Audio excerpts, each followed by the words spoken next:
Assalamualaikum, əziz Quran sevərlər. Bugün sizlərə hərəkələr haqqında məlumat verəcəm.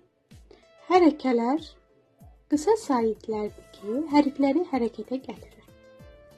Hərəkələr ərəb dilində ləhin adlanır. Fəthə məftuh səslənir. Fəthə hərflərin üzərində qoyulur və qalın hərflərdə A səsi verir. İnce hərflərdə ə səsini verir. Əlifin üzərində fəthə gələrsə ə səsi, vav hərfinin üzərində fəthə gələrsə və səsi, ləm hərfinin üzərində fəthə gələrsə lə səsi verir. Yəni üçü də incə hərfdir.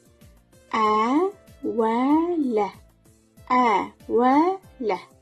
Əvələ. Ə də bə. Ədəbə, ədəbə. Dərakə, dərakə, dərakə.